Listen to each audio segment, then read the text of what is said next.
మళ్ళీ పట్టాదారు పాసు పుస్తకాలకు మీకు ఇచ్చే బాధ్యత మాది. గవర్నమెంట్ ఎంబ్లం ఉండాలి తప్ప వ్యక్తుల పెత్తనం కాదు, వ్యక్తుల అయిష్టాలు కాదు. ఇంకో పక్కన ల్యాండ్ టైటిలింగ్ యాక్ట్ తీసుకొచ్చాడు. అది చూస్తే నాకే భయం వేస్తా ఉంది. నా భూమి కూడా నా పేరుతో ఉండదు ఆ చట్టంగా అమల్లోకి వస్తే. అలాంటి ఒక భయంకరమైన చట్టాన్ని తీసుకొచ్చాడు. ఆయన సాక్షిలో ఉండే గుమస్తాలు పెట్టుకుని మీ భూమి ఎవరికి కావాలంటే ఒకటి రాయిస్తే ఇంకా మీరు కోర్టుకు పోవాలంటే కూడా లేకుండా నేరుగా వానపల్లి నుంచి అమరావతి హైకోర్టుకు రావాలి. ఎంతమంది వస్తారు హైకోర్టుకు అడుగుతున్నా. ఇలాంటి దుర్మార్గమైన ఆలోచనలు మనందరి జుట్టు పట్టుకొని ఆడించాలనుకుంటే భగవంతుడు ఇప్పుడు అతన్ని ఎక్కడ పెట్టాలో అక్కడ పెట్టే పరిస్థితికి వచ్చారు. అది చరిత్ర అని చెప్పి కూడా నేను మీకు తెలియజేస్తున్నాను. అందుకే నిన్న మొన్న అంటున్నాడు మీరు హోదా ఇవ్వలేదు కానీ ఆయనకు హోదా కావాలంటే ప్రతిపక్ష హోదా. ప్రజలు ఇస్తే వచ్చేది హోదా, ప్రజలు గెలిపిస్తే వచ్చేది పదవి. అట్లా కాకుండా దబాయిస్తేనో నేరాలు చేస్తేనో బెదిరిస్తేనో వచ్చేది కాదు. అవునా కాదా అని మిమ్మల్ని అడుగుతున్నా. ఇలాంటి తప్పుడు పనులతో వచ్చే పరిస్థితికి వచ్చాడు. సామాజిక పింఛన్లు, నేను దానికి ఒక పేరు కూడా పెట్టా. పేదల సేవలో మొదటి తారీఖు ప్రతి ఒక్క ఆఫీసరు, ప్రతి ఒక్క పాలిటీషియన్ మొదటి తారీఖున దర్శనం చేసుకోవాల్సింది పేదవాళ్ళ దర్శనం చేసుకోవాలి. వాళ్లకు పింఛన్ ఇవ్వాలి. 3,000 రూపాయలు పింఛన్ ఉంటే ఒకేసారి 4,000 రూపాయలు పింఛను పెంచిన పార్టీ ఎన్డీఏ గవర్నమెంట్. అవునా కాదా అని మిమ్మల్ని అడుగుతున్నా. ఆ రోజు అన్నారు ఈ పింఛన్ ఇవ్వాలంటే వాలంటీర్లు ఉండాలని. వాలంటీర్లు లేకుండా ఉన్నారని దగ్గర మంచి మేలో జూన్లో మీరు చూస్తే 35 మందిని చంపేశారు ముసలివాళ్ళని ఎండలో తిప్పి. నేనన్నా 1 గంట నాకు అధికారం ఉంటే ఏం చేస్తానో చేసి చూపిస్తానని చెప్పి ఈరోజు మీరు చూశారు.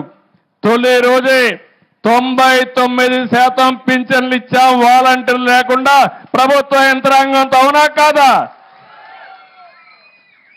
అసాధ్యం అని చెప్పి మాయ మాటలు చెప్పారు, అది సుసాధ్యం చేశాం. నేను అందుకని ఎవరైతే వికలాంగులు ఉన్నారో 3,000 నుంచి 6,000 చేశాం. ఇంకో పక్క కొంతమంది పాపం జీవితాంతం సఫర్ అవుతూ ఎయిడ్స్ వచ్చినా కిడ్నీ పోయినా అవస్థ పడితే వాళ్ళకి 10,000 ఇచ్చాం. కొంతమంది లేచి తిరగలేని వాళ్ళకి 15,000 రూపాయలు నెలకు పింఛన్ ఇచ్చిన పార్టీ ఈ ఎన్డీఏ ప్రభుత్వం అని చెప్పి కూడా నేను మీకు తెలియజేసి 15,000 ఇస్తున్నాం. ఎందుకంటే వాళ్ళు తిరగరు, వాళ్ళకు సేవ చేయాలి, వీళ్ళకు కూడా కూలిపోతుంది. అలాంటప్పుడు వీళ్ళని ఆదుకోవాలనే ఉద్దేశంతో 15,000 ఇచ్చాం. నేను ఒకటే చెప్తున్నా, భవిష్యత్తులో కూడా మొదటి తారీఖున మీకు అందరికీ పింఛన్లు ఇస్తాం.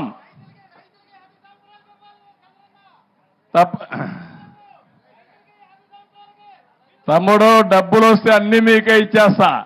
నేను సంపాదించేది కష్టపడి మీకోసరమే. సంపద సృష్టిస్తా, ఆ సంపద పేదవాళ్లకు పంచుతానే ఉంటా. అలు పెరగని పోరాటం చేస్తాం దీనికోసం. ఇందులో రాజీ లేదు. అదే మాదిరిగా మీరు ఒక్కసారి ఆలోచిస్తే మా ఉద్యోగస్తులకు కూడా మొదటి తారీఖు జీతాలు ఇచ్చాం. ఒకప్పుడు ఉద్యోగస్తులకు జీతాలు వచ్చేటివి కాదు, పెన్షనర్లకి పెన్షన్ వచ్చేది కాదు. ఈరోజు అసాధ్యం అనుకున్న పనుల్ని సాధ్యం చేశాం. ఒకేసారి 100 క్యాంటీన్లు పెట్టాం. ఈ నెలలో మిగిలిన క్యాంటీన్లు పెడతాం. అక్టోబర్లో మొత్తం సెప్టెంబర్లో పెట్టి 203 క్యాంటీన్లు పెట్టి 5 రూపాయల పూటకి 3 పూటలు కలిస్తే 15 రూపాయలకి పేదవాడికి కడుపు నిండా తిండి పెట్టే బాధ్యత మాదని మరొకసారి హామీ ఇస్తున్నా. చాలా మంది దాతల ముందుకు వచ్చారు. ఒక్కొక్కరైతే ₹1 కోటి దానం ఇస్తున్నారు, విరాళాలు ఇస్తున్నారు.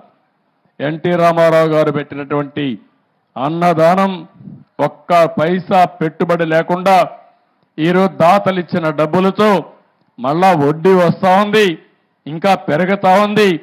1,00,000 మందికి భోజనం పెట్టినా అలు పెరగకుండా కార్యక్రమం ముందుకు పోయే పరిస్థితికి వచ్చింది. ఇంకో పక్క స్కిల్ డెవలప్మెంట్ చేస్తున్నాం. నేను ఒకటే మిమ్మల్ని అందరినీ ఇక్కడ వాళ్ళందరినీ కోరుతున్న వానపల్లిలో చదువుకున్న యువత చాలామంది ఉన్నారు.